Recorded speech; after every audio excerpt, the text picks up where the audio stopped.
umoja wa Mungu na mwanadamu. Ndio maana alizaliwa pamoja. Sasa kufikiria na yote aliyompata, alikuwa ni mwanadamu kweli, sio mwanadamu fake, mwanadamu kweli. Manake alipata adha zote na mateso na mahangaiko na mtukufu, njaa, kiu tunayopata sisi, na sivyo asingekuwa mwanadamu.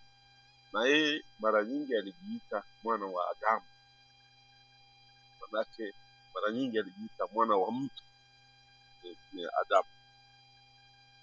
Kwa hiyo usisahau uwanadamu wake, kang'ang'ania umungu wake. Vyote vilikuwa ndani kiasi kwamba ndio tunaita ni fumbo la umulisho wake, na hilo hakuna anaweza kuuliza.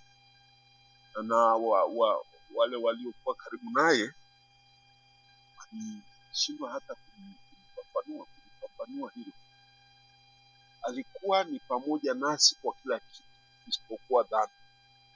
Sema Paulo ametuambia kwamba alikuwa ni pamoja nasi, ni mwanadamu isipokuwa dhambi. Lakini kwa wakati huo huo alikuwa ni Mungu mtu, mwana wa Mungu, na ambaye hakuna aliyekuwa ana cheo hicho, ana wadhifa huo wa kujiita mwana wa Mungu. Ni yeye tu ametumia mara nyingi sana kujiita ni mwana wa Mungu, baba yangu, sio baba yenu yetu, no, baba yake, baba yangu, mbele ya baba yangu, mkimuomba baba. Kwa hiyo alitambua pia ndani mwake kuna nafsi inaitwa baba, ambayo naita ni asili ya kila kitu. Naita kwa Kiingereza Godhead, kichwa cha umungu, ambaye ndiyo origin, ndio naitwa baba. Na yeye ni nafsi ya pili, na alafu kuna nafsi ya tatu ambayo ilikuja kujionyesha au kujifunua Pentecost katika adhimisho wiki ijayo. Kwa hizi nafsi tatu zimejifunua hatua kwa hatua, na ili fumbo ndilo tunaloshika sisi wa Kristo. Hakuna imani nyingine iliyofunuliwa hayo. Mungu sio kama nafsi iliyo plain inayoweza kueleweka, ni fumbo, na kama tukubali hilo hatutamweza kumwelewa Mungu. Ni fumbo. Inakuwaje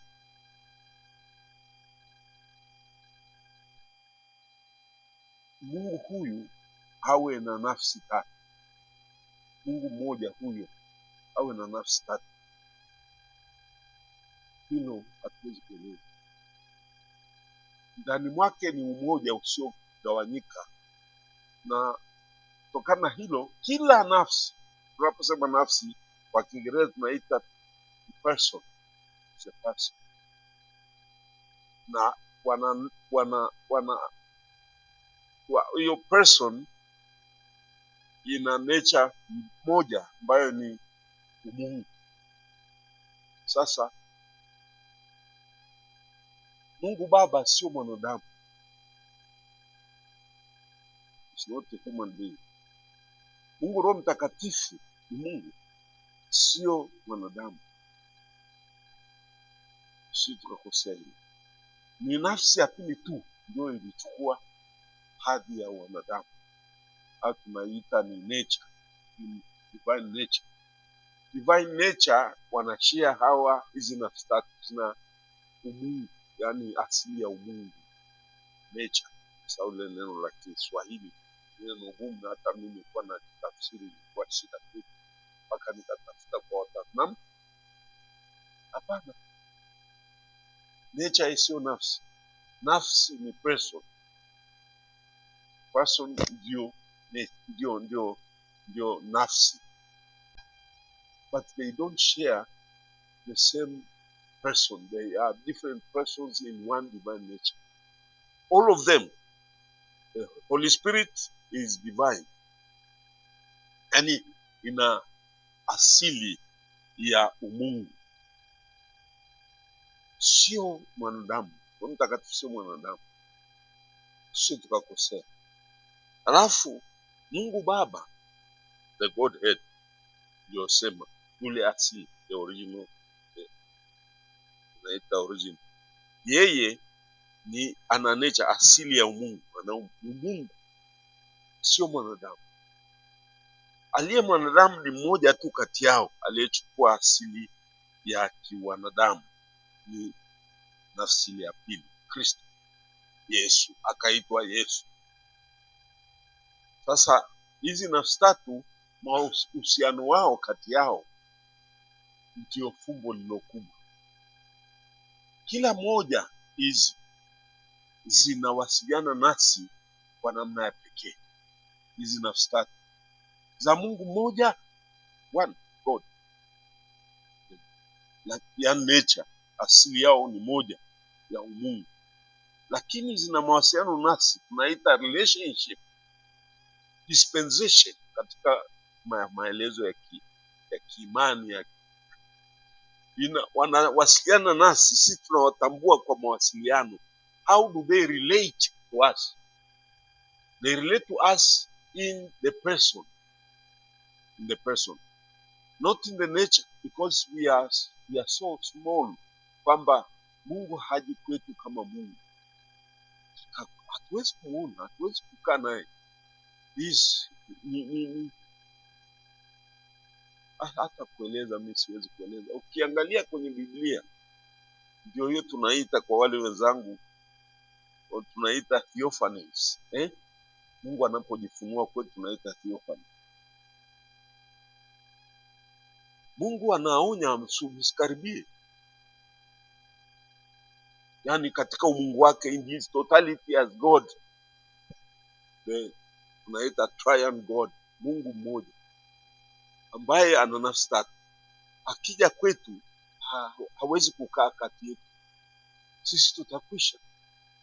Ndio maana Musa aliambiwa toa viatu, na hata wakiona anaweza hata kuangalia, na anainama chini, anaangalia chini, asiye kaangalia uso wa Mungu. Mungu hawezi kukaa nasi katika nafsi zake tatu, katika ubaba wake, katika umwana wake, na katika uroho wake. Kwa hiyo sisi hatumstahili mbele yetu. He will die. Kwa hiyo katika mawasiliano yetu na yake na sisi, anakuja kwa hizo nafsi tatu. Anakuja kwetu kama baba muumbaji. Nani alimuona muumbaji wake? Na ukuwepo kabla hajaumba. Kwa hiyo the Godhead, yule baba ambaye anatuma wengine wanatumwa naye, manake mwana anatumwa, Roho Mtakatifu anatumwa, ana emanate kama wanatoka kwake, wanaenda kwa mawasiliano na sisi. Sisi tunawamfahamu kwa kupitia hao waliotumwa. Manake Yesu Kristo anamfunua baba kwetu, tena akatupa ahadi ya kumuita Mungu anayetisha. Hata milima inayeyuka, hata chochote kile kinakuwa moto kama akija yeye alivyo Mungu. Kumbe anakuja kwetu kama mwana, ni human form, katika mwili wa binadamu. Anakuja kwetu ili tusiye tukajiona kwamba hatumfai Mungu. He comes very close to us and anakuwa nafsi katika nafsi Mungu pamoja nasi. Ndio hiyo nafsi ya pili. Na huyu nafsi ya pili sio yeye Mungu Baba alikufa msalabani. No. Father, he suffered because iko katika ule utatu. Na yote aliyokuwa anafanya mwana, anasema alikuwa na yapokea kwa Baba. Na hata kufa msalabani alihitaji kama mwanadamu kujua kwamba Baba anaendoza, anakubaliana naye afe hivyo. Kama ni mapenzi yako, Manake Yesu alipenda afe pamoja, hakutaka kufa kama mwanadamu, lakini kwa kuwa katika asili ya Mungu upendo ule ulikuwa mkubwa kiasi kwamba hakuweza tena kuwaacha wale ambao alichukua mwili wao. Hakuweza tena kuacha. Kwa hiyo alimwambia Baba, ikiwezekana ningependa kubaki nisife, lakini sasa umepanga tangu asili, tangu mwanzo, kwamba nisiwaache hao, nisijitenge nao, basi nitakufa. Kama wao wameamua hawa wanimalize, nitakufa, lakini nitakufa na ndani yao. Kwa hiyo ndio maana alikwenda adhibitishe kwamba Baba, ndiyo mapenzi yako au vipi? Au ni ule upendo wa kibinadamu nilionao mimi? Ule Gethsemane alikuwa na upendo wa kibinadamu, na ndio maana hata kati ya wafuasi wake alikuwa na watatu ambao they were very close than the others. Wote aliwapenda, lakini kama binadamu analete na watu wengine so close. They were not only disciples, hawakuwa tu wafuasi, walikuwa rafiki. Hawa watatu, Petro, Yakobo na Yohana, hawa walikuwa tofauti kabisa. Walikuwa kila wakati akitaka kufanya kitu cha pekee anawaita. Kwa nini? Kuonyesha ubinadamu wake, kwamba sisi wanadamu tunasema tu njeno na wapendeni na wapenda wote, lakini actually hiyo ni general. Kwa ubinadamu kuonja ule uhusiano wa kweli, unahitaji kuwa na real person whom you love, your friend. Ndio hiyo inaonekana katika mawasiliano yake na mahusiano yake na mitume wengine na watu wengine. Hilo ni la kwanza. Kwa hiyo katika Mungu, na mtu asikubali kusema kwamba namfahamu Mungu. Katika Mungu ni fumbo kuu la uzito wote naweza kufikiria mingi, lakini fumbo kubwa ambalo sisi wanadamu hatuwezi kulimudu. Sasa hilo fumbo ndio hiyo yasa Yesu anatuonyesha namna kila kitu alichofanya ni kile ambacho tunapaswa kufanya sisi katika mawasiliano yetu na uhusiano wetu na Mungu Baba na Mungu Roho Mtakatifu na yeye baadaye. Lakini alipokuja hapa duniani alikuja kufundisha namna ya kuishi kama wana wa Mungu. Kwanza ni mawasiliano na Baba yule anaye asili ya kila kitu, the Godhead, the Father. Na ndio maana yeye alikuwa anaenda kusali ili athibitishe umoja wake. Kurudia, ni mwanadamu. Mimi nadhani msije mkafanye kwamba kuna miungu mitatu. Ni hatari sana hilo, na ndio linalowatatiza wengi, na ndio maana imani yetu ni fumbo siku zote. Na usifanye kwamba unakuja kumwanalyze Mungu. Fumbo, narudia tena, imani yetu ni fumbo kuu. Mwanadamu asije akafikiria kwamba anaweza kulieleza. Hiyo ni kujidanganya tupu. Na hili fumbo ndio linafanya imani yetu iwe ya kweli. Kwa sababu kama Mungu tunamwelewa Mungu, basi sisi ni miungu. You can only tell what God is if you are God. Mfano tu, wewe mwenyewe, sisi wenyewe hatumfahamu. Nikikuuliza wewe ni nani, unaweza kunieleza kweli? Mimi nimekaa mahali na mimi ni nani? Maana who am I? What am I? What am I? Not only who can be very easy, but what am I? Sidhani kama unaweza kunipa jibu. Why am I here? Where do I come from? Tunaeleza kibiolojia, but biology can only end up in the bodily explanation. Lakini I am more than the body. Mimi ni zaidi ya huu mwili. Unaweza kunieleza kinadharia kwa upande sisi huku. Tunaeleza anthropolojia na na saikolojia yote, psychotherapy zote tunafanya, lakini mtu ukimuuliza roho ni nini, mtu anakufa, what happens? You will hear, utasikia watu wanakwambia mtu anapokufa, utasema psychologist. Then why can't we extract the soul from what is life? Life is that which makes something living. You are repeating tautology. Narudia maneno yale yale. Nafsi, sio nafsi tu, hata hii nafsi. Lakini uhai ni nini? Uhai ni nini? Sidhani kama mtu alishaeleza akafafanua uhai ni nini. Mbona hawajaunda wakajaunda roho? Wanatengeneza vitu, wanasema artificial intelligence, watengeneze roho au mtu. Hawezi, hakuna. Tuna clone, una clone from something which exists already. Cloning haiwezi kuwepo kama hakuna kilichopo. Wanatengeneza watu wapi? Hakuna. Ndio wanaita artificial, manake ni wanaita umbe au akili mnemba, na neno lingine tena akili umbe. Yote hii ni kushindwa mwanadamu kutengeneza kitu kinachoitwa uhai. Ukichukua mtu akishakufa pale, waambie sasa, jamani, mtengeneze sasa kitu artificial kirevive huu mwili ufunction kama ulivyokuwa, hakuna. Sayansi wamejaribu, hakuna.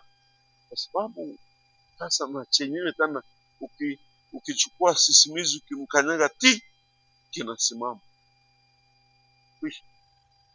What has left it?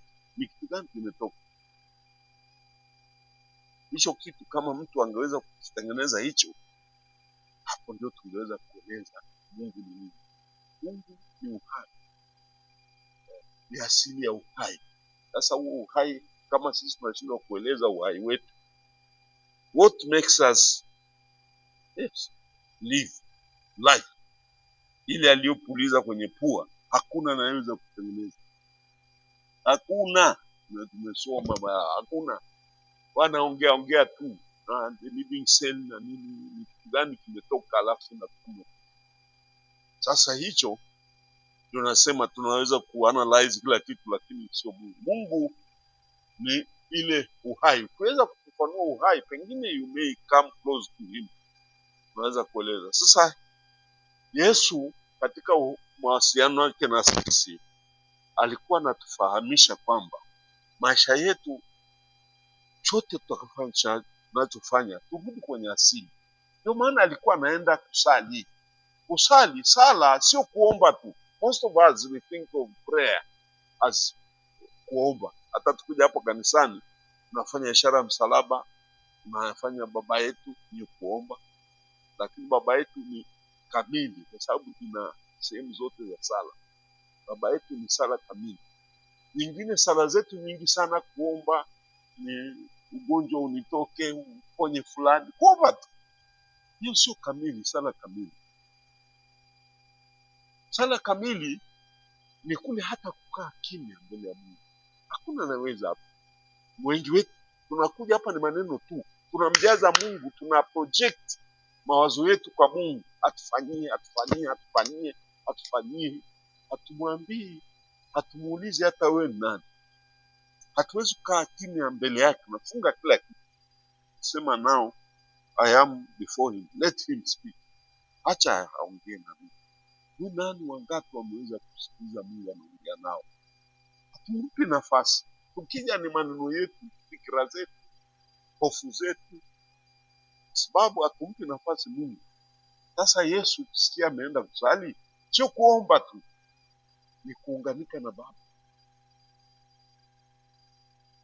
Sasa usiku anaondoka, tunavyoambiwa na injili zote, anaondoka, hasa injili ya Luka, anaondoka, anaenda milimani, anakaa. Unafikiri alikuwa anaenda kuomba nini? Kuomba nini? What does he need? He doesn't need anything. Anaenda kukaa na Baba. na kukaa naye is kutambua uwepo wake. Kukaa yeye baba ataongea na wewe, atakutuma wewe una kitu cha kumwambia asichojua. Kabla hujaomba anajua. Hata unachohitaji kabla wewe unajua utahitaji nini kesho, yeye anajua. Sasa kwa nini tuende kwake tunapiga kelele sana? Hatuwezi kwenda kwake tukakaa kimya afu mwambie baba nieleze, niambie, kaa kimya. Sasa ndio hiyo sala, tunaposikia sala sio kwenda alienda kuomba tu au kulialia mbele yake. Analia wakati alipofika Gethsemane, kwa sababu ubinadamu wake sasa unaondoka, na yeye aliupenda, lakini alitaka kuushika kwa kuwa alitupenda sisi pia. The hour has come. Na ndio anamwambia baba nishie ule ulikuwa nao kazi. Sasa kwa hiyo mahusiano yetu sisi tunaweza kufahamu hizi nafsi tatu kwa jinsi anavyowasiliana nasi, dispensation anavyojifunua kwetu katika historia yetu ya wokovu. Na kwa hiyo fumbo hili mtu asiye mkalumbana, naomba tu usijifanye mjuaji huko.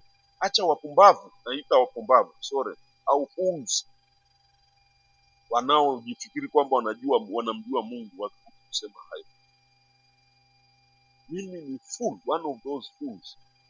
Napo hata ninayosema kwa sababu Mungu ni fumbo.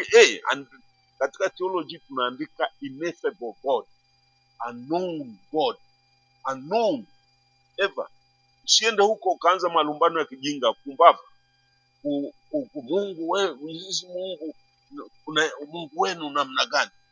Mwambie sisi ni fumbo, tutakuwa tunalifahamu tutakapokuwa pamoja naye. Lakini mimi zawadi ya imani kwamba kwa kuwa Mungu ana nafsi tatu,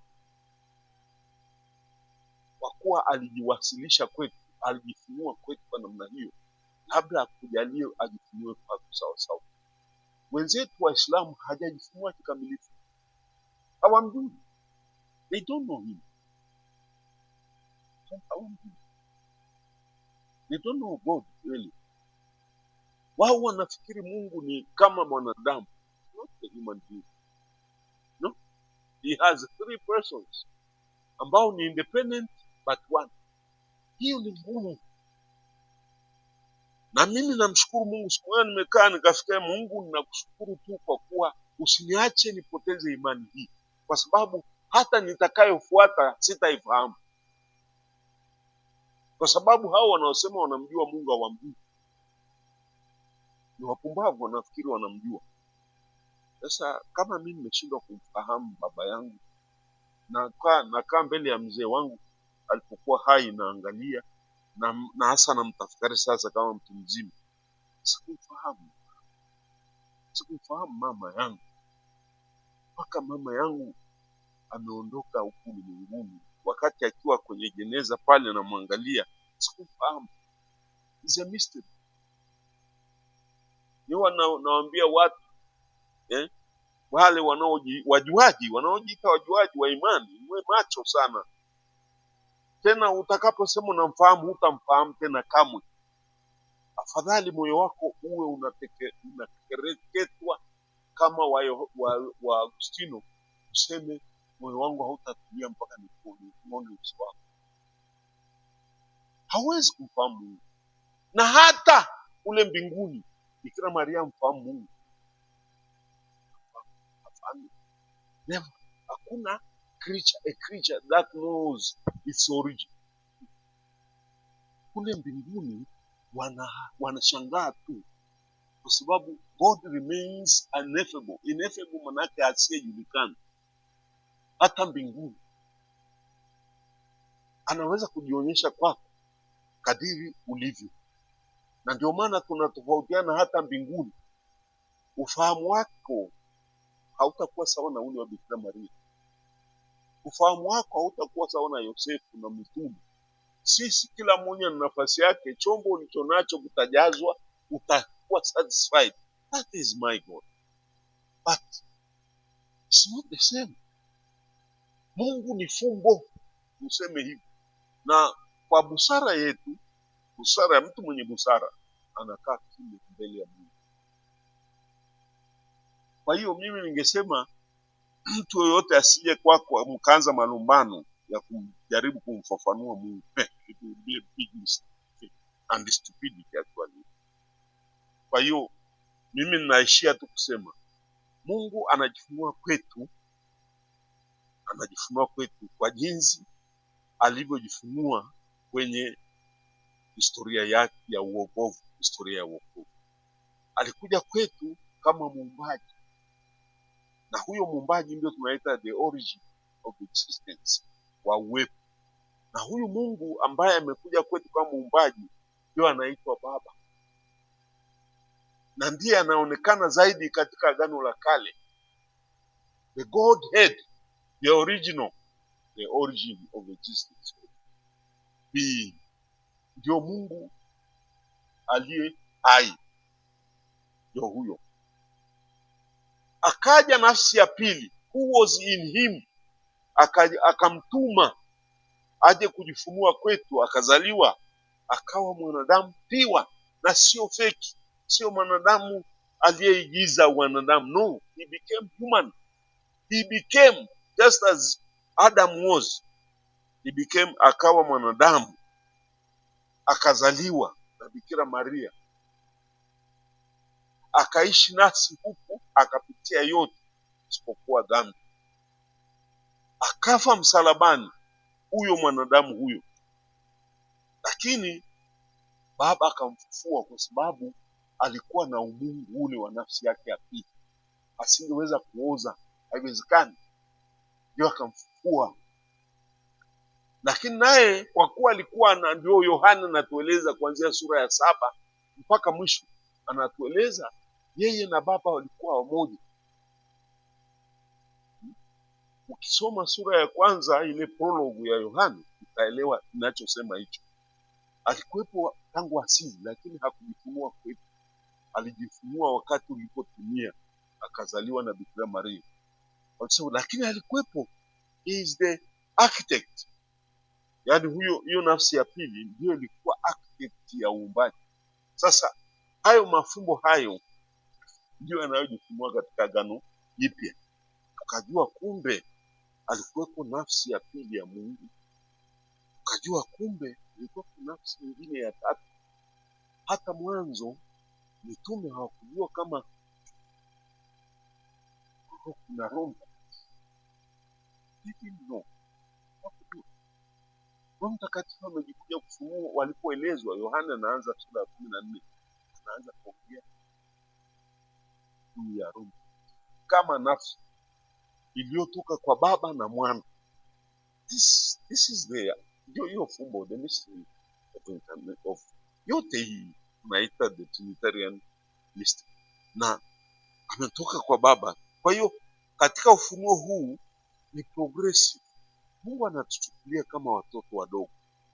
Huwezi kumpa ugali mtoto mdogo. Tena tunaambiwa siku hizi watoto wasile chakula kingine isipokuwa maziwa ya mama kwa miezi mingapi? 6. Wengine hawajui, walikuwa tulianza kula kimamtine tulikuwa na miezi miwili tayari umeshakula na ugali wanakuwekea. Hapana, ndio maana tumekuwa stoned, tumekuwa watu hamna afya. Sasa hayo yote nasema tu kwa sababu mimi hapa ninaongea ambacho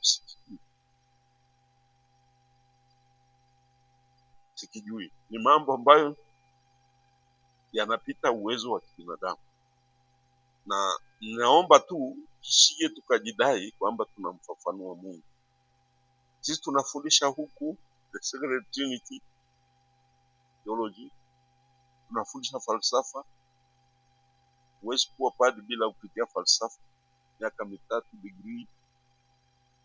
Huwezi kuwa padri bila kufanya teolojia miaka hiyo 4 au 5. 5 wengine, ili uwe na adabu. Kadri unavyojua mambo unaogopa kusema.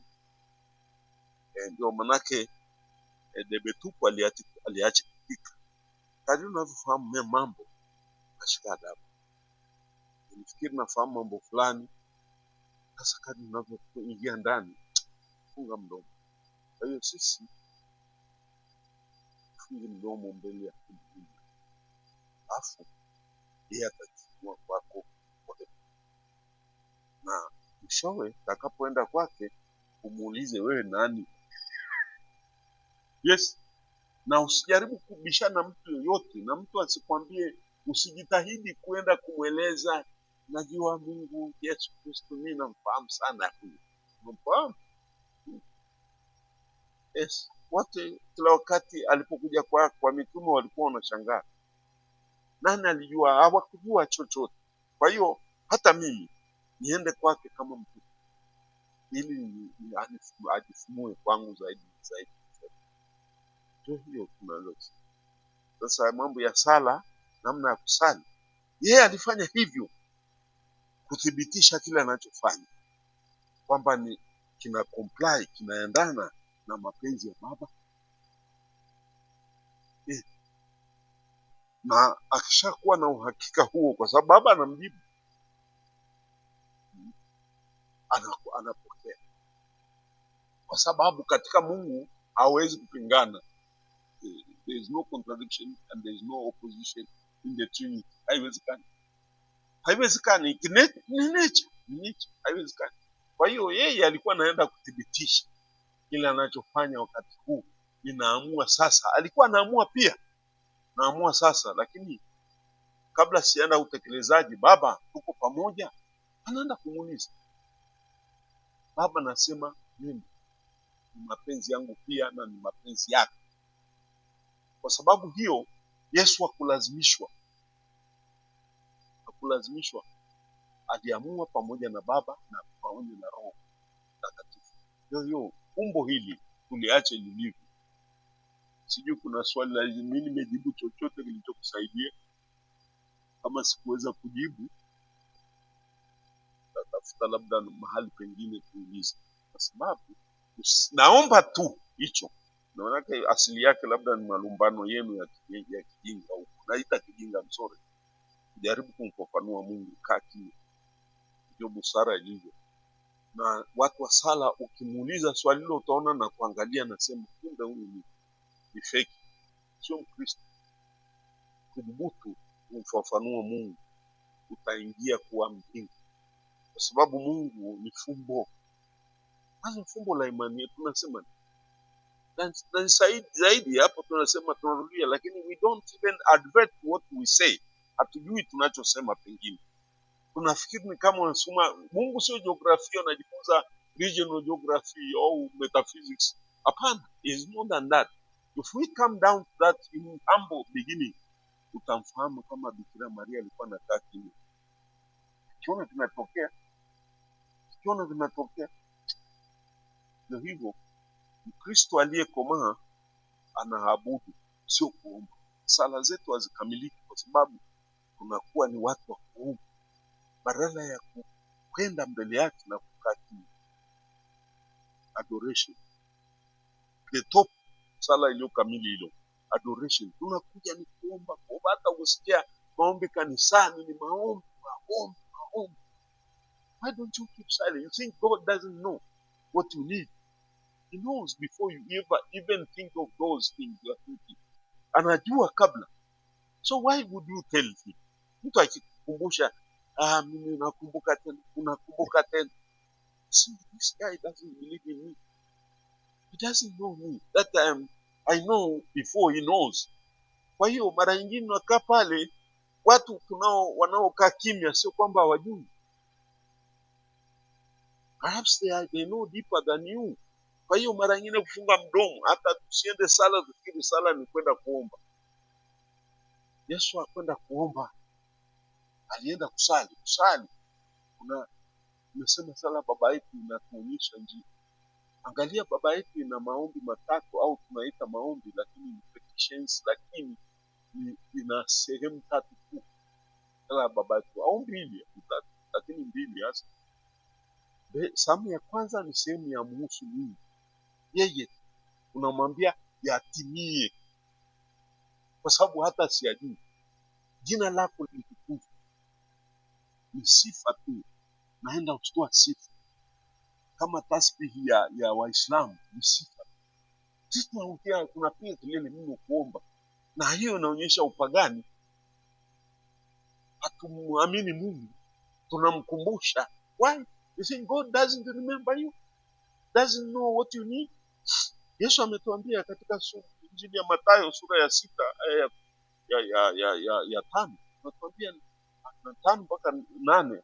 Anatuambia tusipige bla bla, tusongee. Anatuambia Mathayo usome sura ya 6 aya ya tuseme ya 5 mpaka ya 8. Anatuambia tusongee. Anajua kabla. Kwa hiyo sisi unakuta baba yetu ametuambia namna ya kusali, kutukuza jina lake. Kwa hiyo Yesu anaenda kutukuza jina lake anapoenda mlimani kusali, sio kuomba. Alafu akasema ufalme wako uje. Yaani kile unachotaka kutengeneza hata ndani mwangu kitimie. Ute surrender before God. Ufalme wako uje. Alafu anasema mapenzi yako yatimie, yale yanavyotimia mbinguni na duniani. Hizo sifa ndio sala ya kwanza tunapaswa kufanya, lakini hatufanyi. Tukija tu hapa piga magoti tayari unamweleza matatizo yako, hayajui. Kwa hiyo ukisikia Mungu kwamba Yesu alienda kusali, alienda kucomply, kudhibitisha na Baba ambayo ni ukimya. He never aombe nini. Hakwenda anaomba. Alikuwa anakwenda kuunganika naye. Ndio hayo sehemu ya kwanza ya baba yetu, ni kuunganika na Baba. Jina lako litukuzwe, ufalme wako uje. Yaani ni una comply. Utakalo lifanyike, what you want to do it. Not only in heaven but also on earth. Hapa mbinguni. Sasa hiyo ni sehemu ya kwanza ya baba yetu. Ile sehemu ya pili ndio natuhusu sisi, ambayo ndio ingekuwa ya mwisho kwetu. Tena uiseme kwa adabu sana. Ile na kwanza unaomba chakula, unaomba msamaha, unaomba yajayo siku ya kufa kwako, tuepushe na yule mwovu. Amin. Ndio baba yetu, na Yesu ametufundisha hivi. Sasa sisi mara nyingi tukiongea sala, tunaenda sehemu ya pili, tunaacha ile ya kwanza. Mtu akija hapa kanisani anaanza na ile ya pili. Kwani tusianze na ile ya kwanza, sehemu ya kwanza? Na ile sehemu ya kwanza unahitaji kusema na tatu. Because now you surrender. Jina lako litukuzwe, tatukuza mimi.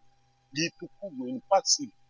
I'm sorry. Yaani ni passive, manake sio nalitukuza, nitajitukuza lenyewe. Jina lako litukuzwe na nani? Wewe ni passive. Yeye ni spectator. Yeye anajitukuza mwenyewe, na unakubali litukuzwe hata kwa kutumia mimi. Labda tafakari baba yetu yenyewe tu itakuonyesha sala ni nini. Natukuzwa ndani yako. You allow God to be glorified in you, to be hallowed, yani kuwa holy. Mungu afanye jina lake liwe takatifu. Utakatifu wake ujionyeshe ndani mwako. Passive, you are an instrument of his glory, of his holiness. Lakini tukija hapa tuombe utakatifu. Hata naomba chakula, naomba suruali, naomba shamba lizae, lani. Hiyo ni ephemeral, ni secondary. But sehemu ile ya kwanza ni muhimu. Sasa unaona Yesu tunaposema alikuwa anaenda mlimani kusali, you think he was going to pray for himself? For what? No, he went there to hallow God, to know, to have his presence. Converse, kuongea naye baba yake, anataka And the Father talks. Anakuambia kufanya hata kesho. So ndio hiyo kifupi tu ninaomba, ninasikia watu wanalumbana mambo ya Mungu. Usiwe kama wajinga wanaochezea kwamba wanajua Mungu. Ya, huyo namuita ni mpumbavu. Sio mjinga, ni mpumbavu. Kwa sababu Mungu hajulikani na hatajulikani, na hata mbinguni na duniani anabaki mfumo. Sacred history. Hiyo tu mimi naweka hapo, na sinashindwa nikiongea mno nitakuwa hata sielewi. Ni hilo. Yes, karibu.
Sasa asante sana, swali hilo nilizungumzia Zaburi hapa kwa muda fulani, na nimerudia mara nyingi. Zaburi ziko aina 5, ziko aina nyingi.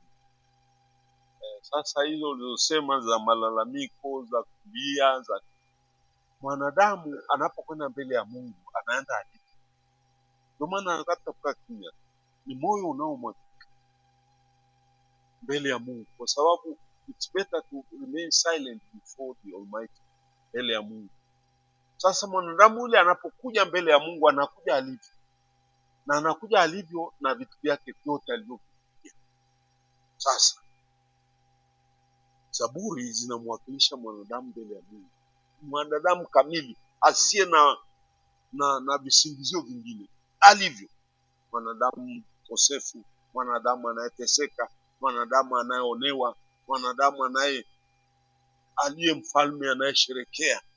Kuna zaburi za sherehe za kifalme, kuna zaburi za hekima, amekosa mahali, kuna zaburi za kuomboleza, aliyetiwa. You don't go to God if somebody dies, or a close friend of yours or a relative. Huwezi kwenda kumwambia Mungu nimejikausha, Mungu niambie namna. Unaenda unamweleza, unaongelea juu ya kifo mbele yake, unaenda na moyo ulio na huzuni. Kwa hiyo Zaburi ni uwakilisho wa binadamu wenyewe katika mazingira yote, na huu binadamu unakueleza, yani Zaburi zinakueleza unaenda kwa Mungu katika hali ipi. Kwa Zaburi hizo ni jumuisho la hali ya mwanadamu hapa duniani anapokwenda mbele ya Mungu. Sasa lamentation yake, au mfano malalamiko yake, anamlalamikia nani? So is a man before God, in front of God. Ndio Zaburi.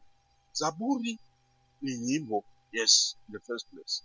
Nyimbo katika maisha ya mwanadamu, anaimba kila kitu, lakini mbele ya Mungu.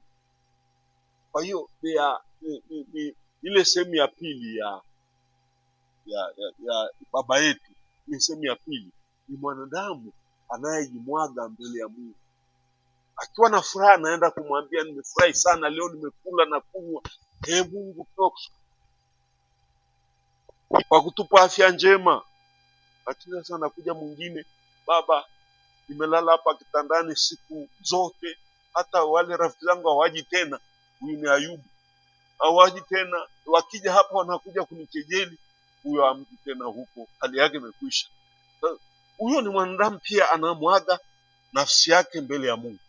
Zaburi ni utajiri wa wanadamu, historia ya mwanadamu, ni kioo cha maisha ya wanadamu hapa duniani. Na Zaburi zimeandikwa kwa miaka 1000, ni zaidi ya 1000, 1250. Zaburi miaka 1250, mkusanyo wa maisha ya mwanadamu kwa miaka 1250. Kwa hiyo unapokuwa na kitabu hicho, unajua unaongelea mwanadamu katika ukamilifu, katika maisha yake yote. Akiwa na harusi inakupa, akiwa mgonjwa ipo, akiwa tuseme sijui dhambi yupo naye tu, akiwa na furaha anashangilia, akiwa siku ya mfalme ameonekana na kuja. Zipo zaburi za kifalme, kuna zaburi za kimasia, kuna zaburi za kuzaliwa, kuna zaburi za harusi, kuna zaburi zote za maisha yote. Na kwa hiyo zaburi unavyosema ni mwanadamu. Hata Yesu alipokuwa anaenda mlimani kusali, anaenda kukaa na Baba, anajadili naye au anaongea naye kuhusu yale yanayompitia wakati huo. Akiwa Getsemani anapitia ule uchungu kwamba sasa anaacha rafiki zake, mapenzi yake waache Baba. Tena kwa namna hii naona nitakufa tu, wataniua na mimi unajua. Lakini Baba unaonaje? Baba anamwambia mimi, haya kama mapenzi yako mimi na sitoroki wala siachi, waache naandamana nao mpaka waone wenyewe kwamba wamekosea, wajute wenyewe. Kwa hiyo Yesu alikuwa tayari kwa kila kitu, kwa sababu Baba alimwambia ndivyo unavyopaswa, kuacha tena. Nenda mwanangu, nenda, endelea direction, na mimi na comply, na kubaliana wewe ukatimize hilo. Yesu akabeba msalaba akaishia mpaka kaburini, lakini Baba alimwambia wewe huwezi kufa, kwa sababu mimi sipo kama wewe uko na mimi nipo. Haya, toka huko kwenye mavumbi. Walifikiri wamemaliza. Hapana, sasa rudi kwao waambie kwamba yuko hai. Sasa hiyo ni historia nyingine. Isipokuwa sala, unamwendea Mungu kama ulivyo. Umetoka nyumbani na mawazo mengi, kaa pale, yatakuja tu yale mawazo na wasilishe kwake. Sasa wasilishe kwake, lakini always ukiwa na moyo ulio wazi, kama huyu mwana Zaburi. Zaburi zote hata kama ni za nini zinaishia katika ukombozi. Hakuna kitabu chochote kile kilicho kutoka kwa Mungu ambacho hakiishii positively, yani positively kwa yani mwisho wake wa kitabu chochote cha Biblia, mjumbe yeyote, nabii yoyote huwa anaishia na note tune ya positive. Sema ni chanya, yani usiende kuwapa watu mawazo ya hasi, ya always negative. That's not from God. Manabii wanakuwa anakuja na rungu ili iweje, moto unawaka ili iweje. Nenda uwape watu habari njema, na hiyo ni kweli kutoka kwa Mungu. Kwa sababu hiyo Zaburi zote zisoma, mwisho wake kuna noti kwamba ushindi katika Mungu unayekwenda kumwimbia au kusema au kuimba. Ndio hivyo, Zaburi zinaakisi maisha ya wanadamu mzima, hakuna kinachowaachwa. Sasa hiyo ndio sala kamili, unapojimwaga mbele ya Mungu kama ulivyo na kuruhusu mapenzi yake yatimie. Baba yetu ni yeye. In fact it's rooted. Baba yetu, ukienda ukasoma Zaburi ya 118, baba yetu yuko ndani. Ili vipengele vya Zaburi ni Zaburi ndefu sana, ina aya 180 au 100, lakini ni ndefu sana ile Zaburi. Ndani mwake kuna vile vipengele vya baba yetu vipo Kwa hiyo Zaburi ni akisi ya maisha ya mwanadamu inayoimbwa au kusemwa mbele ya Mungu. Mungu unamwambia kila kitu. Yes.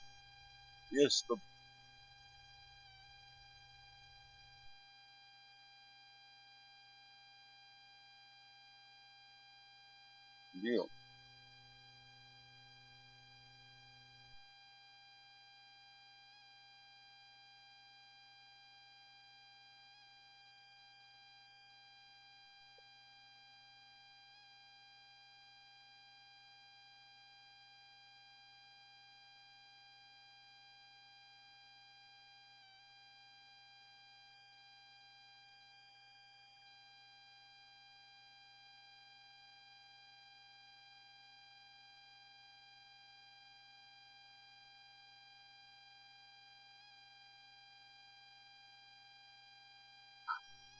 Asante sana. Najua kwanza Elia hakupitia maisha ya Yesu. Ni vitu viwili tofauti kwa kweli, kwa sababu ya kwanza Elia siwezi kumfananisha Elia na Yesu.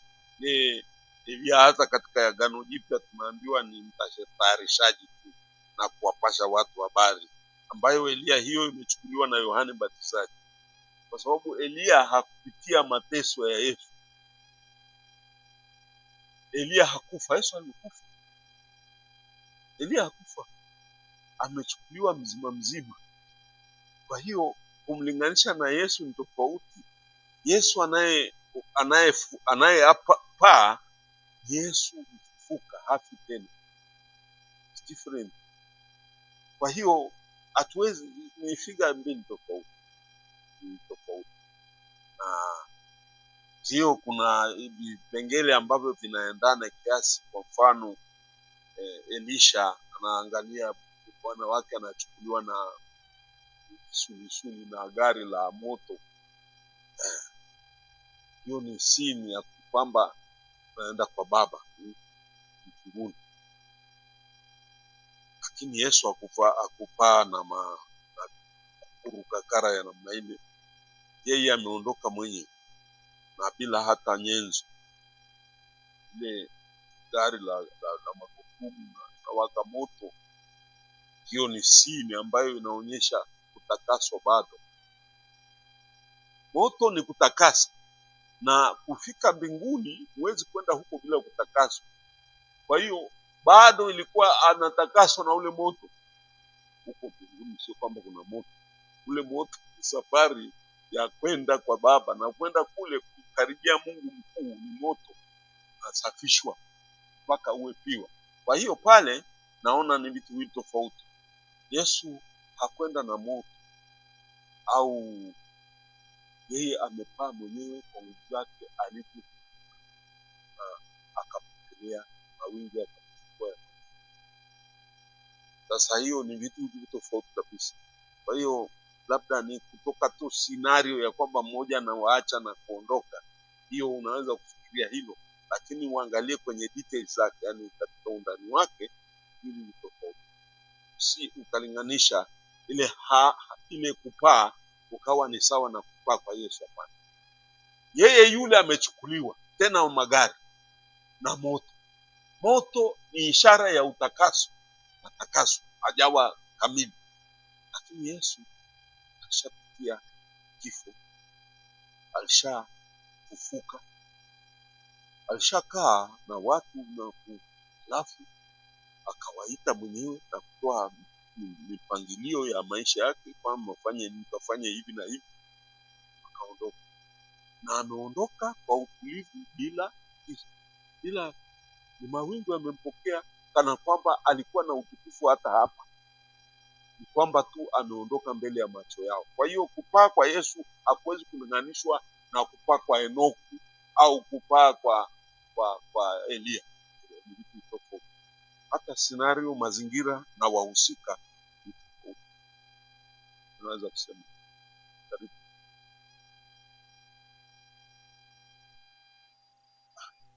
unafikiri alifanyaje? Kama hujasema silence haina maana, haipo. Nilishawaambia principle hiyo. Ukiona kitu akisemi sio kwamba hakipo. Ili principle mojawapo ya tafsiri ya maneno ya Biblia. Kama kitu hakikusema, sio kwamba hakipo. Na kwamba hakiwekwa kwa sababu maalum. Na kwa hiyo usikizungumzie. Usije ukitafuta kwa sababu umesoma kitabu fulani ukaona hiki lazima kiwepo hapa. Sio lazima. Yeye ana malengo mengine aliyoandika yale. Hiyo simulizi la Enoch. Kwa sababu Enoch hatuambiwi kama alikufa. Na kwamba tafsiri juu ya Enoch ni sentensi tu moja au mbili zimeandikwa. Hakuna simulizi zima la Enoch katika Biblia.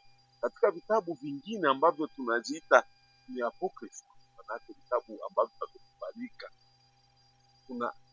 ndio tunapata vitabu vitatu vya Enoch ambavyo vina kila kitu, mambo ambayo ni ya pekee, na Enoch anafanya nini huko mbinguni na anavyotembea na Mungu kama marafiki. Hii haiwezi kupata kwenye Biblia. Imeandikwa karne ya kwanza na ya pili, kitabu cha Enoch ambacho tayari Biblia ilishafungwa, Agano la Kale. Na kwa hiyo wakati Yesu akiwa hapa duniani anatembea karne ya kwanza, kitabu cha Enoch ndio kinachanja moto, watu wanakisoma sana, na kinaandikwa tayari, kimechukua mambo mengi kutoka dini za kipagani, hasa kutoka kwa Giriki. Na ndio maana kitabu cha Enoch kilicho kikamilifu kinapatikana Ethiopia na Armenia. Lakini kwa Wayahudi piwa Enoch kikamilifu, kitabu kikamilifu kilikuwa kinapatikana Ethiopia pamoja na Waarmenia ambao ni karibu na Wagiriki. Kwa hiyo walishachukua mambo fulani ya kipagani, ile mythologies naita simulizi au ngano za kipagani za Wagiriki, wakaingiza huko. Mungu napigana, Mungu naoa, Mungu nasherekea, Mungu nauana.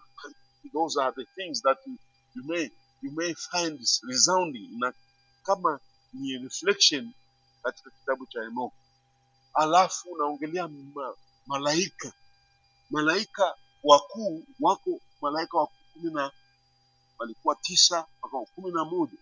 Alafu kuna wanadamu wengine, viumbe vingine, wale manefilimu wale. Wanefili ndio waliitwa wana wa miungu. Wapo ndio wale walikuja kusababisha matatizo ya floods, mafuriko ya Noa. Waliohusika kuleta yote hayo ni wale hao manefilimu ambao ni wana wa miungu, ambao yalikuwa majiant. The Book of Watchers, kitabu kinaitwa Watchers. Watchers ni kwa Kiswahili, Watchers ni yes, unaweza kusema lakini kitabu hicho kinaitwa The Book of Watchers. You can go and find in the internet, unaweza kusoma, lakini uwe na patience, usikurupuke tu. Unaweza kuangalia, waandika The Watchers, The Book of Watchers from Enoch, number 3 au number 2. Watchers, The Watchers. Hicho kitabu Watchers kusoma ndio utakuta yale walioleta matatizo makubwa huko duniani. Lengo lao ni wana wa miungu ambao walizaa na wanawake wa Afrika, sio Afrika, wa duniani na wanadamu, wakazaa watoto hao na giants. These are the giants who cause trouble in the world. Ndio wakamislead watu, wakaleta uovu mpaka Mungu akasema nifutilie mbali. Sasa kitabu cha Enoch kinachanganyika kiasi fulani na kitabu cha Mwanzo, Genesis, toka sura ya 6 mpaka sura ya 9. Kinachanganya pale. na wanaingiza huko mambo ya kipagani. Miungu ile ya Wagiriki walikuwa na miungu wengi sana, na miungu hiyo ni watu wa vita, watu wa kupigana, ndio walikuwa wanaita ni majasiri. They were heroes. Kwa hiyo hizo kitabu hiki, simulizi nyingine kama hizi za kupaa na kwenda kukaa mbinguni is not from sio kutoka mapokeo ya Biblia, mapokeo ya nje, sio kutoka kwa mapokeo ya Biblia. Tunaita biblical tradition. It's not from biblical tradition. Ni kutoka mapokeo mengine, ndio tunaita ni apocrypha au pseudo epigrapha. Sawa sawa. Yes, please.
Sasa mimi asante kwa swali hilo. Awali ya yote, hakuna wakati Yesu alijitenga na Baba. Kila wakati na nyakati zote na hata milele walikuwa wamoja. Na kwa hiyo tusifikiri kwamba kuna wakati Yesu alikuwa mwenyewe na wakati Mungu ametoka kwa Yesu hayupo na Mungu. Baba ni nafsi yake ndani ya Yesu, yupo ndani. Kwa hiyo kila wakati alikuwa naye, na ndio maana nimesema kusali kwa Yesu ni kwa fundisho kwetu. Yote yalikuwa nafanyika ili kumfunua Baba, kutuonyesha kwamba yeye na Baba ni wamoja. Ndio maana hata sauti iliyokuwa inaongea pale, kuna wakati sauti iliongea, huyu ni mwanangu mpenzi, wakati ubatizo, hata wakati ule aliposhuka mlimani na nini, alipokuwa kule mlimani, anasema haya yalisemwa ili wafahamu, ni kwa ajili yenu mnasikia maneno haya. Yesu amewaambia ni kwa ajili yenu, sio kwamba mimi siyasikii wakati wote. Haya amesema kwa ajili yenu. Naandikwa, it is for you that the Father speaks out.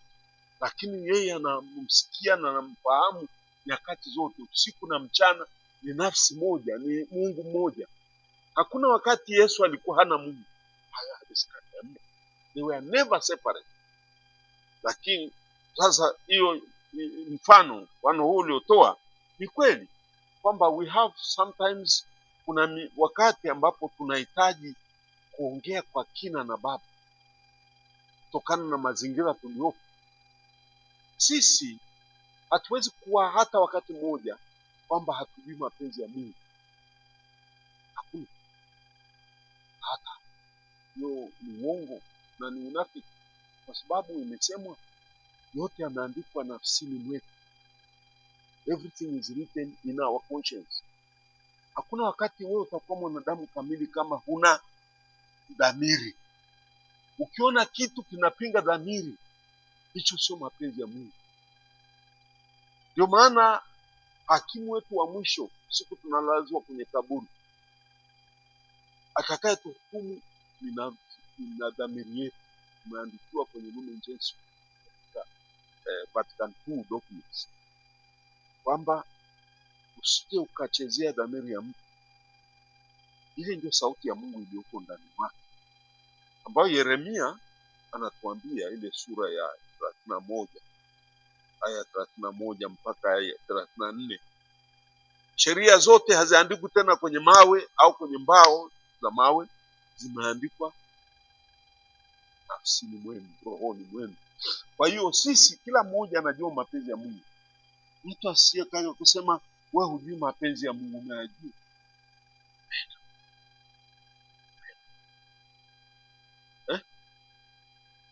Naam?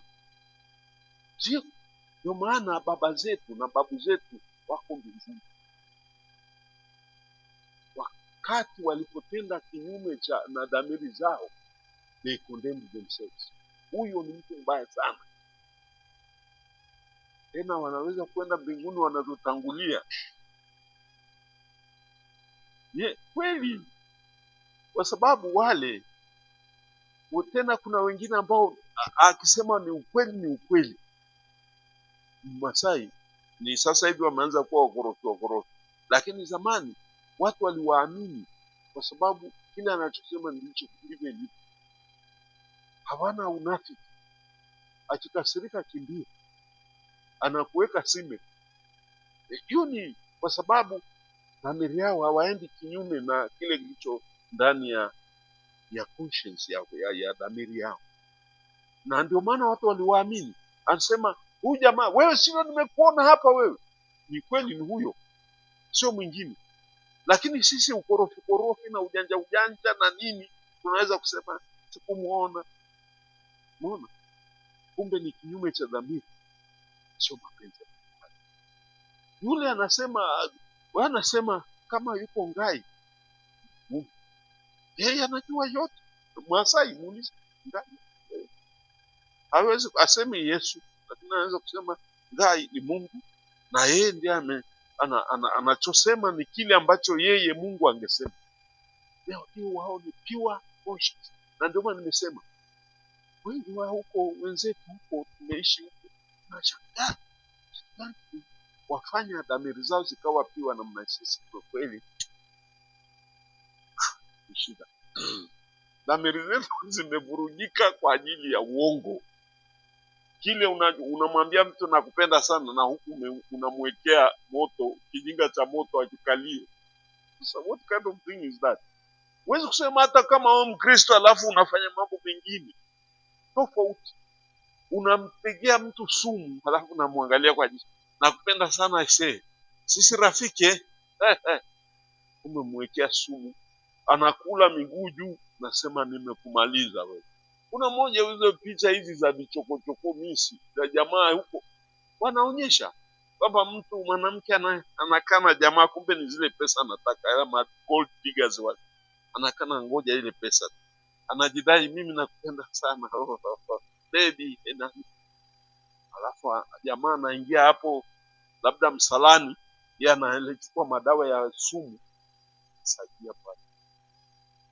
Wanaonyesha hizo picha, wanaangalia na kusema it shows kwamba kile anachosema na kilichopo kwenye dhamiri ni tofauti. Hicho ndicho hukumu yetu. Na wazazi wetu, mababu zetu, hata wakina wazee wetu, hawa walikuwa kama anaua mtu kwa hila, huyo atahukumiwa. Lakini kuna wengine walikuwa wanafuata dhamiri zao, hawakumjua Mungu tofauti kama sisi huko kwetu wengine tuna majina tofauti ya Mungu, basi tunasema anaamka asubuhi anatema mate anasema ruangite vengela. Ruwa kwetu ni Mungu, sio ile mlima. Pana unajeukia mlima kama presence. His presence is mighty. Basi unatema mate juu unasema asante Mungu kwa kuniamsha na uniongoze na unilinde mchana wa leo. Wazee wetu sala hiyo ipo. Sasa hiyo ni sala piwa na inatoka na maisha yake, hawezi kwenda kinyume cha moyo wake. Ukienda kwa ndugu zake, unaenda kuwasalimia wagonjwa, unaenda, huyo mtu unafikiri huyo anaenda mbinguni. Sio unakuja huku na miguu unasali asubuhi na jioni, alafu jioni unachukua panga unaenda kuiba. Kwa hiyo ni ukweli kwamba tunaambiwa katika mafundisho, tunawafundisha hao wa seminari wakuu, usije ukachezea dhamiri ya yeyote yule, hata mtoto mdogo ukaenda kuiharibu. Kupata matatizo, hiyo ni dhambi kuu.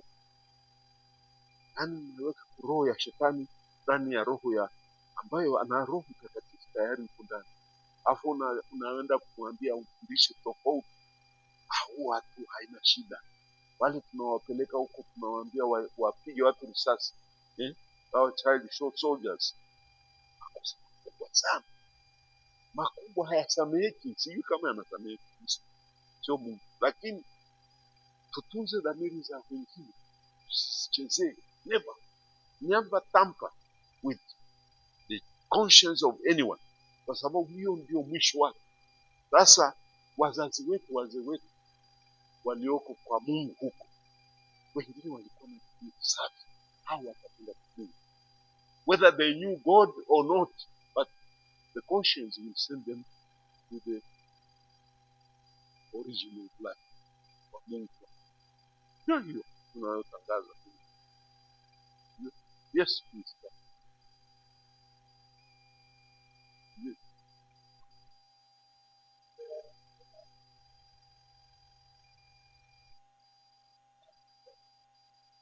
Sasa kwa nini imeharibika nini? Ndio, ni kweli.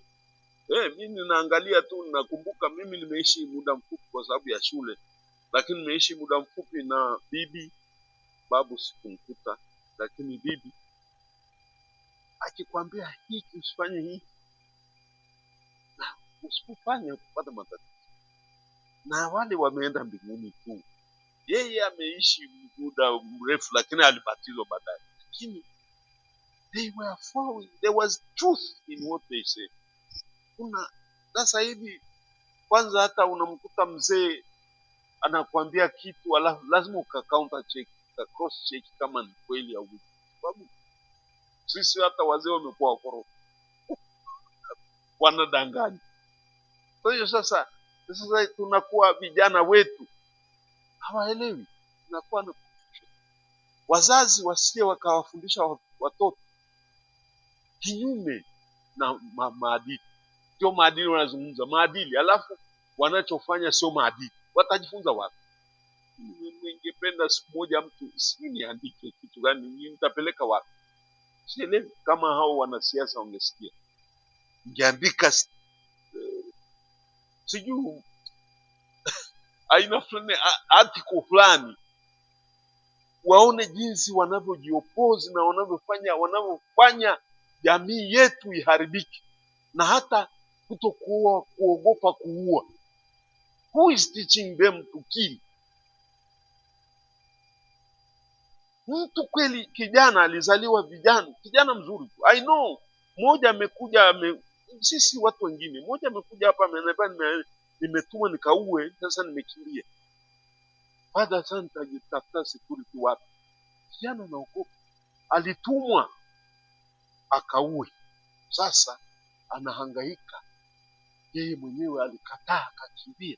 Sasa lakini adhabu ya kutokutimiza yale yaliyotumwa ni kuuawa. Kwa hiyo sasa amekuwa victim, yani sasa anatafuta tena uhai wake.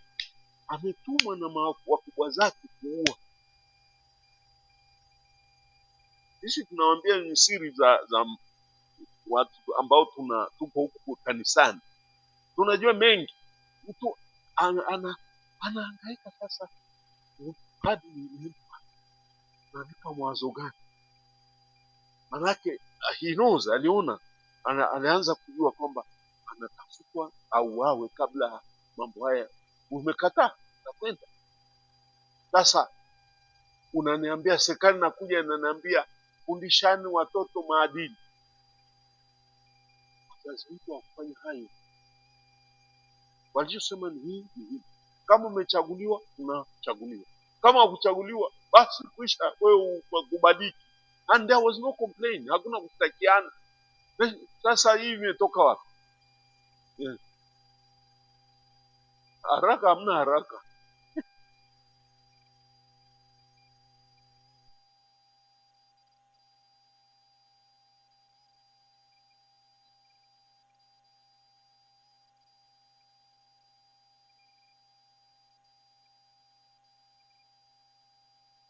Ndio hiyo manake.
Sasa nakubaliana na wewe, Mungu anasubira kuliko sisi, lakini tunaambiwa tufanye sasa, hakuna kesho. Kama wewe ni mchungaji, usemi hii itabadilika tu, unambadilisha yule unakutana. Unajua, kwa hiyo tusiseme tufanye tu itabadilika. We don't follow that. We have to do it now, and that's why we are sent now. You will not be there. What you are supposed to do now, you do it now. Kwa sababu hiyo ni hatari pia kusema hii itakwenda tu. Evolution, things will come. When who will bring it? Kwa hiyo unayo nafasi sasa, fanya. Unayo nafasi ya kumwambia mwanangu, usifanye hivi, usiibe, usiue, usizini, madhambi hayo. Usiende kwa wachawi, usidanganye, usiseme uongo. Waambie sasa, and strongly now that they change. Wakati ni sasa. Kwa hiyo usiseme kesho. There's no kesho. So it's the duty of the pastor to work now and tell the people the truth now. Sasa the reaction, that's another thing. Response yao, they have to respond and pull them and force them to respond now. Kwa hiyo Yesu angesema watu wataokoka tu, and then anakula raha zake huko anarudi kwa Baba. That is not what he did. Alikuja akasema, alisema Angus, the time is now. Uko hapa, badilikeni, tubuni sasa. Kwa hiyo mimi ningesema hata mimi I feel that the future will, things will evolve polepole, lakini it's also a danger. Procrastination is not the solution. Ni kufanya sasa kile anacho unaweza.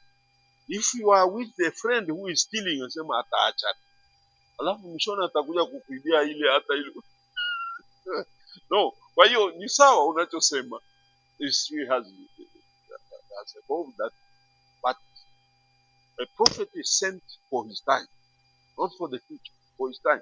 Na ndio maana tunaposoma manabii lazima utafute mazingira yake ilikuwaje.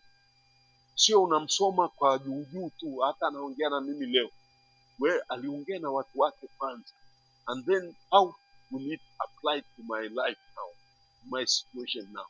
Sasa kwa hiyo mimi ninavyofikiri sasa hivi tunahitaji manabii walio strong, waweze kusema bila woga.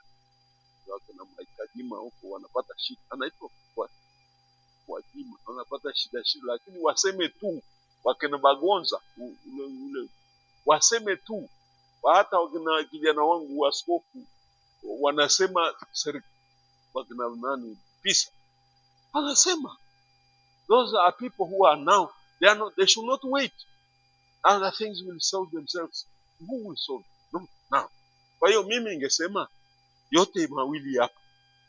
Hata sisi hatusemi kwamba I will succeed now, but we need to say it now and tell them the truth now and stand for the truth now. Babu huyu kijana alikuwa nakuna hangaika, anasema sasa mimi nikimbilie wapi? So kamwambia sasa wewe kumbe huyu kijana ni askari pia. Ni askari ambaye sasa maisha yake yako hatarini kwa kuwa amekataa kutii amri ya kwenda kuua. Sasa nakuja kwako, nyinyi ni wakina mama, wazazi, baba hapa na vijana wenu. Vijana wako ana miaka 40, 35, 40, anakuja kuambia baba, nimeambiwa nikaue nikakataa. Na katika sheria ya jeshi ukikataa amri na ni risasi na wao. Hiyo ni sheria na alijua, lakini akasema no, I cannot kill an innocent person. Why me? Akawithdraw, akakimbia. Now they are looking for him. Wakweli basi ukasamwombe. Bwana hangaika kweli. I'm telling you what I know. Maana mpaka anakuja kwangu, he is suffering. Anakuja hapa anatoka machozi, na mtu mzima, ana family, but now his life is at risk because he refused to kill, because this is not his conscience. Ile conscience ni sema, conscience yake, mtu anamwambia afanye kitu ambacho conscience yake haiendani na yeye ni Mkatoliki, Mkristo. Kwa hiyo anasema haiwezekani, I will not be part of this. Sasa he is in danger. What shall he do? Kukimbia, kujificha. Tuache hapo basi. Ndio hiyo tunashare haya tumeyazungumza, lakini there are people, the true stories are those. Hii ni stories za kweli na watu wanaishi hivyo. I know two people kuwa watu ambao wanatafuta struggle kuishi kutokana na kufuata dhamiri yao, na hata familia zimeathirika vibaya kwa sababu hawezi kuishi tena maisha ya kawaida. Watu ambao sasa hata kama angekuwa na haamini Mungu, lakini anafuata dhamiri yake, huyo ana thawabu ya Mungu, sio? Ndio haya. Asanteni sana kwa maswali haya tulioshiriki, na naomba endelee kushikamana na kuwaombea watu. Sifikiri kwamba ni sisi tuna matatizo, pengine hatuna makubwa kama wengine kupitia maisha magumu. Atukuzwe Baba na Mwana na Roho Mtakatifu. Bwana awe nanyi. awabariki na kuwalinda Mungu Mwenyezi, Baba, Mwana na Roho Mtakatifu. Tendeni na amani ya Kristo. Asante.